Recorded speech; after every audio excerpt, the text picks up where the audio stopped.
Welcome back to ACB Wrestling Talk, your main source for wrestling news and wrestling discussions. I'm, of course, your host, Alexis Carrillo, and let's get into some wrestling talk. Now, over the past few weeks, or the past few number of shows right here on Wrestling Talk, we've discussed about how Seth Rollins has apparently lost quite a fan base with WWE. He used to be pretty damn over with the crowd, and now with reports saying that WWE has edited, good reactions into his segments this past Monday on Raw that was taped from the United Kingdom, as well as some live segments where, fans didn't respond to him as they used to. Many fans are starting to wonder what is happening. What should Seth Rollins do? Well, if there's someone who knows anything about being polarizing, about being the top babyface of the company, and not being, not receiving that kind of reaction of being the top babyface, that's, of course, the big dog, Roman Reigns, who had something to say about his former Shield member and Shield brother, and I'm guessing they're pretty damn good friends, about why Seth Rollins, what he should do, how he should take it, and how he should keep moving on. Here's something that Roman Reigns had to say, and I quote, "We've talked very briefly, but just the way with our travel, it's really separated us. We're both out to conquer, but we have to hold it down for our respective sides. With Seth, he knows what to do. He knows what to do in the ring and how to carry himself. It's just a matter of writing it out. This is a situation where sometimes it's, what have you done for me lately? You just have to go out the next night and kill it and continue to kill it. That's all that matters. Just bust your ass and work hard. The cream always rises to the top, and that's something Cena told me a long time ago.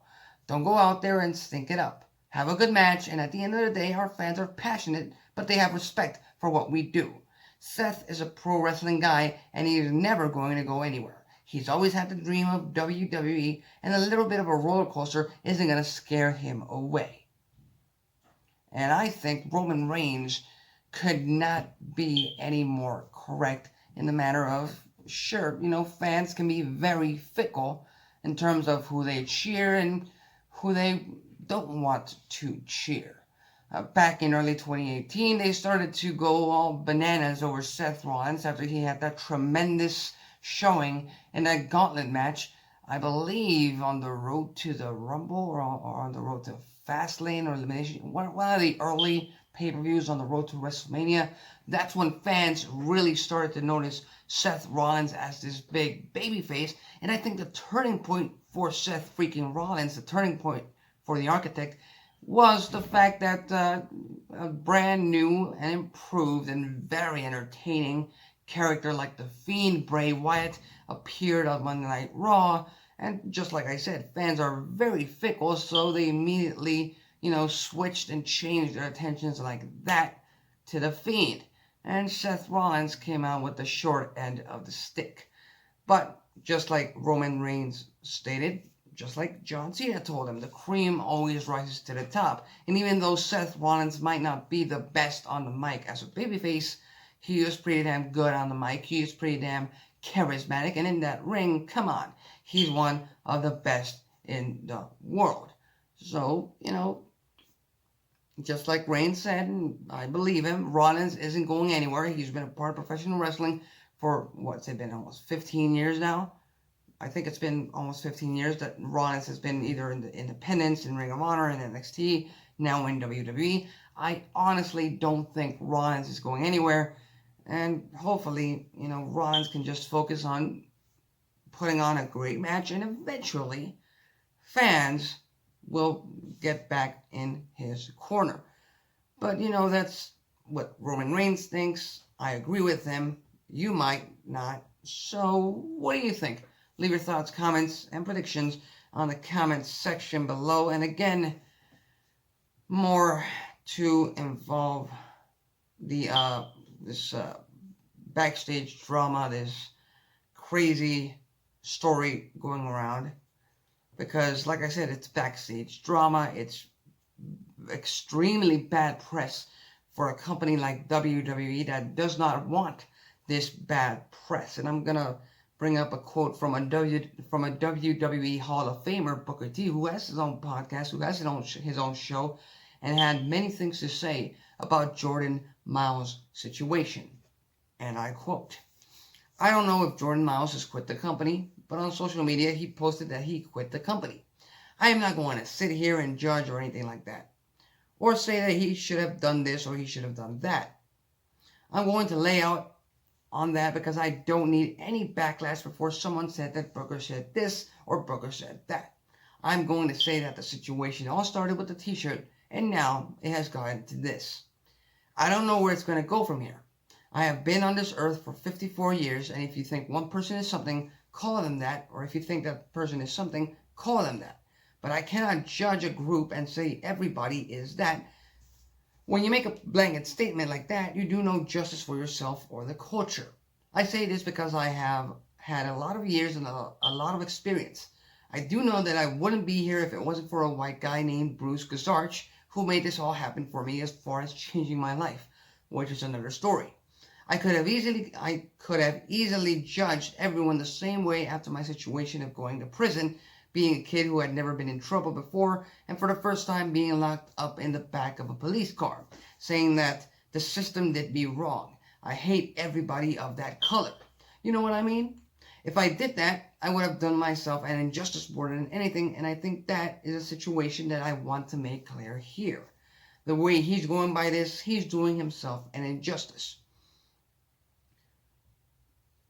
And of course, Booker T has his own show, and being that he is the Hall of Famer that he is, a public figure, and the weight that his comments carry in a company like WWE and with the fans, it's pretty damn smart on Booker T's part to refrain himself from, calling Jordan Myles, or ACH, the guilty party in this situation, or calling WWE the guilty party in this situation. Again, if you ask me, this is all misunderstanding.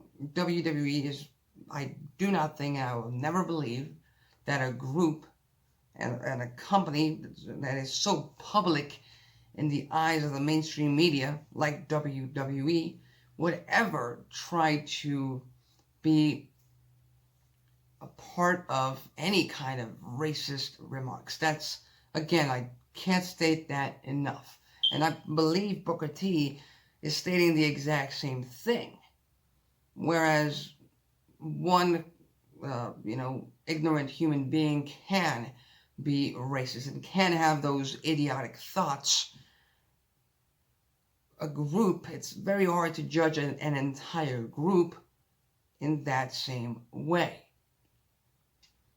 And if you ask Booker T, he thinks, Jordan Myles, again, ACH, has done more damage to the situation than good. He could have, and I agree with that. ACH could have easily just went backstage, dealt with it backstage, dealt with the misunderstanding, with the misinformation that he might have gotten things straightened up, and this would have not existed for ACH, for the company. None of this bad press. But again, like I said, in this day and age, many people, most people actually, want to just vent their frustrations and go out on social media. Hey, I have Twitter. Hey, I have Facebook. I have Instagram. I have a voice, and somebody's going to hear me. And then they go ahead and do that and post that. So, again, just wanted to point out the fact that Booker T, being such a legend, being such a Hall of Famer, he refrains from comments and refrains from calling someone a guilty party. He just gives his overall opinion without really, like I said, really planting the guilt on someone. And that's something that I firmly agree with. But we're not entirely done with this ACH situation on today's show, which again, being that this is a wrestling news show, I have to talk about it. I would much rather not talk about this because, again, it makes me very uncomfortable to talk about this because, I still can't believe that there are idiots, there are ignorant people out there who, would resort to racist calling, racist names, calling, racist tactics, all of that. So, it's very hard for me to,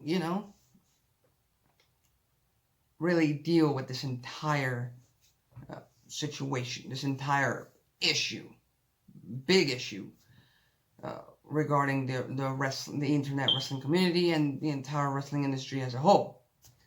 But WWE did pull the t-shirt from WWEshop.com as soon as ACH complained, and reportedly none were sold. Now, this was stated, just as soon as ACH himself came out and pretty much posted on Twitter that he was not okay with the design of his logo and the design of his t-shirt. This entire this information coming from the fact that, WWE, there are reports that WWE did try to fix this and did try to stop this from going into the mainstream media, as they should, because they don't want this bad press. They don't want this on the mainstream media.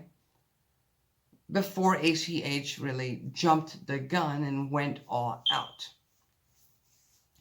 The Wrestling Observer newsletter, pointed to how WWE made a mistake that was quickly rectified. But ACH, again, jumped the gun and posted some very concerning remarks about the company as a whole. WWE officials reportedly tried working with ACH to help him out, apparently weeks before he went public with the issues. And also, this is reported that this was around the time that he wasn't he wasn't seen at the Performance Center in Orlando. So now ACH, he stated via social media that he doesn't want to be called Jordan Myles anymore because he said it. Apparently to him, that's his slave name, even though there are reports on wrestling news websites that, ACH picked that name when he first started in WWE, when he first started in NXT. He wants to be known as Super ACH. He posted a video yesterday about quitting WWE. Very profanity-ridden video that he has since deleted from social media. Obviously, in this day and age, anything can be saved, and there are still versions of that video, not on ACH's official Twitter account, which I think he also deleted. But again, this is an entire mess of a situation, mess of claims that's already reached some other news outlets that aren't wrestling based. So more and more trouble for both WWE and ACH. And the real question is, how will there's two questions. How will WWE recover from this really bad press, this really bad image that they're giving out to the public? Because even though, if many fans dig into this entire situation, they might find out that WWE is far from being a racist company. They made a mistake, an honest mistake that ACH misunderstood. Again, this is just my view of the situation. They could just sweep it under the rug and move on.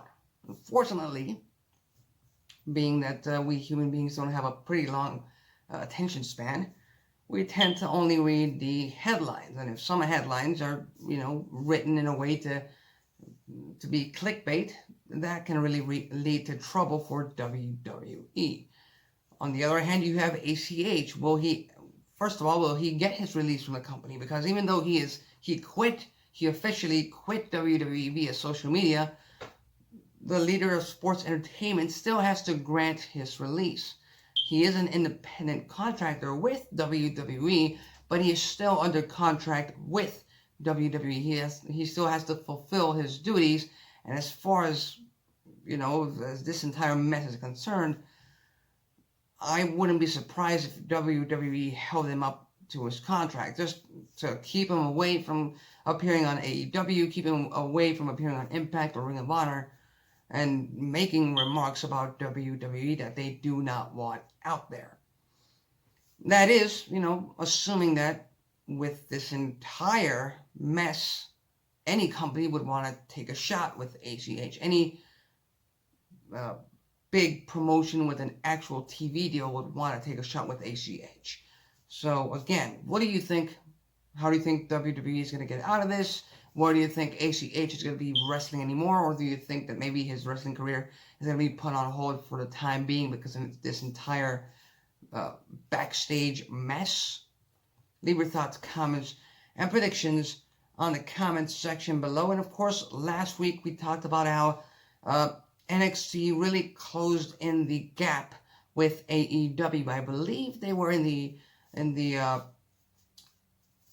820,000 range, and only 9,000 separated Dynamite from NXT. So Dynamite has been winning the war, and apparently that's going to continue to be the case because AEW Dynamite on TNT drew 957,000 viewers this week on TNT, getting pretty damn close to cracking that 1 million viewers that, every single wrestling fan wants them to crack.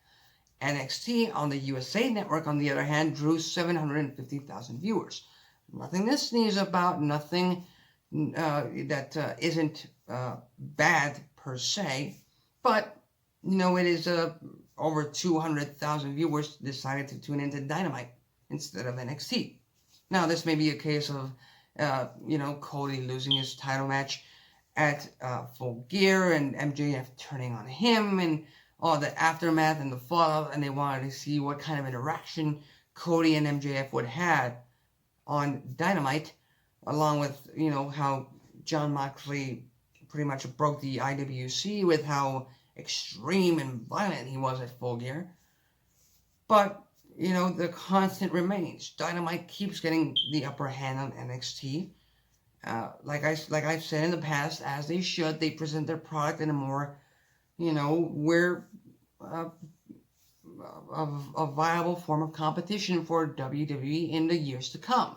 Whereas NXT, even though they've made their way to a network, they've started to try and implement them and brand them as this third equal territory and brand to the Raw and SmackDown brands.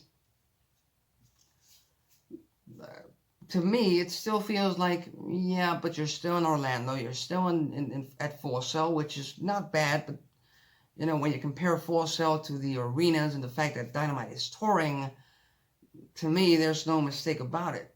Fans are going to want to tune in to Dynamite over NXT more often times than not, because image is everything. First impressions are everything, and Dynamite has made quite a good first impression. But what do you think, and what are your strategies? What strategies would you take in terms of, getting NXT over that hump? And when do you think finally we'll be able to see NXT get a win over Dynamite? It's been, 6-7 weeks now that Dynamite has gotten over NXT. It's going to be interesting to see when and with what kind of programming NXT could ever get the upper hand on Dynamite. And finally, being that it is Friday and it is the end of the week, we also have Friday Night SmackDown on Fox tonight. The live show is back on Fridays, and I believe they're bringing back that awesome set that was missing from last week's taped show in the UK.